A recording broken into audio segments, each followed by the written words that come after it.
Hey neighbors, and welcome back to Arden's Design series.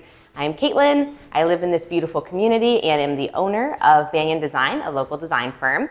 We are back with part 2 of our 3-part video series to help you transform your brand new Arden home into your dream space. So I'm very excited to bring you today's video. We are in the beautiful Tarragon model of Lennar and wanted to say a big heartfelt thank you to Lennar for opening up their doors for us today. Today we're going to be covering some very heavy-hitting information on space planning. So whether you're brand new and just moved into this awesome community, or maybe you've lived here a while and you're putting some finishing touches on your home, it's very easy to get overwhelmed. You have a house full of boxes, lots of empty walls, and no idea how to make that look like your Pinterest board. So today we're going to be sharing some tips and tricks that'll help you make those decisions. So without further ado, let's jump on in and see what we can find. So to start us off today, let's look at a few common design principles. While design is absolutely an art and all about catering to your specific style, there are a few core principles that you can apply to help transform any space into something that looks as beautiful as the space we're in now. So one of the first design principles to master is symmetry. Using the principles of symmetry will help ground your space and create balance. There are 3 main types of symmetry in design. There's reflection, which is bilateral symmetry, radial symmetry, which circles around a common point and radiates outward, and asymmetry. Each can be used in design to create strong points of interest and visual stability. For example, if you have an accent chair on one side of your sofa, you can play with the idea of balancing that with another chair or piece of furniture. The pieces don't exactly need to match, they just need to coordinate and create similar visual weights, bringing balance to that space. The next is rhythm. Just as in music, rhythm in design is all about creating patterns of repetition and contrast to create visual interest. You can achieve this by using the same color or shape in different intervals. Its purpose is to move your eye around the room. For instance, you can establish rhythm by using a color in pillows, picking that up in a painting, and echoing that in a rug, just as in this room. These repetitions will help carry your eye around the space and create harmony. So we have a saying in design, function is always first. This is a very important one because once you know how you want to use a space, you can really find the perfect design that matches your aesthetic and your style. The second thing is to find inspiration. Now this is the really fun part.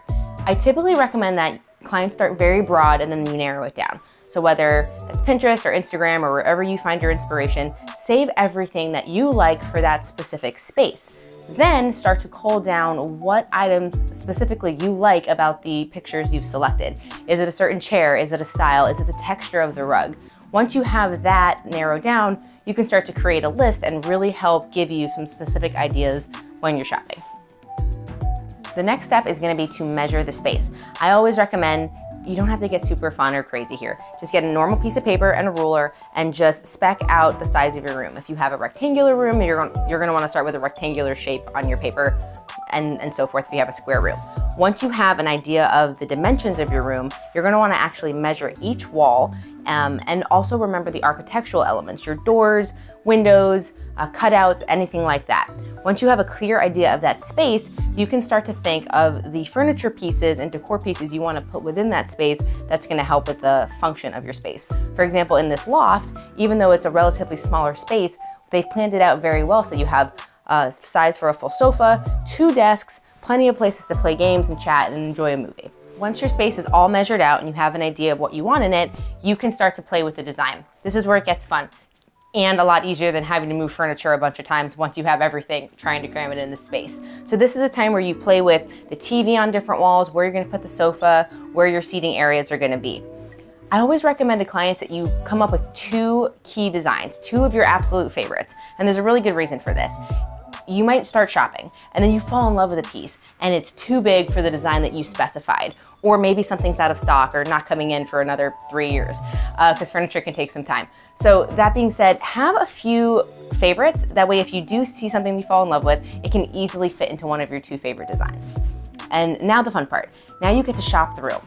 The fun thing about you already narrowing down the function, how it's gonna look and operate, is it'll make shopping a lot easier. This is the funnest part of our jobs as interior designers, but it's also the most cumbersome because there are literally millions of options out there.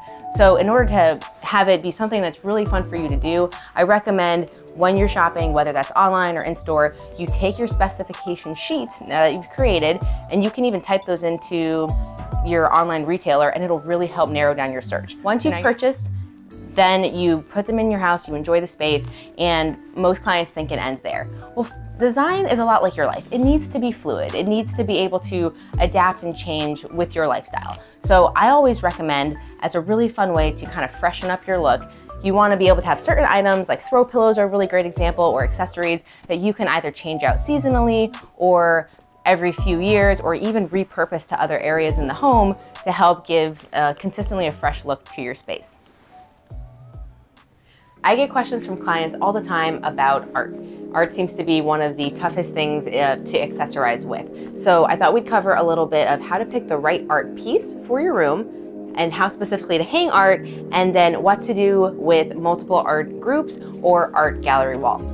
So let's walk around, let's see what we can find, and we'll look at some specifics on how to perfectly hang art in your space.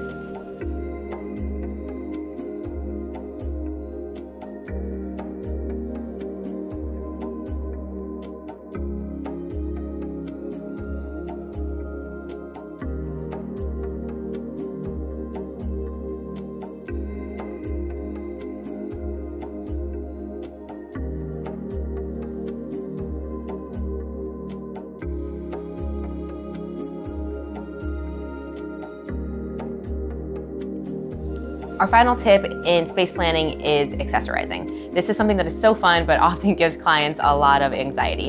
In general, if you follow these simple rules, you can really spruce up any space and make it look spectacular. We always want to make sure that you have a few different varieties of items when you're accessorizing. I always recommend something cozy, something with a little bit more texture or maybe a sheen, and most importantly, something personal to you. Maybe it's something fun from your travels or a favorite family photograph.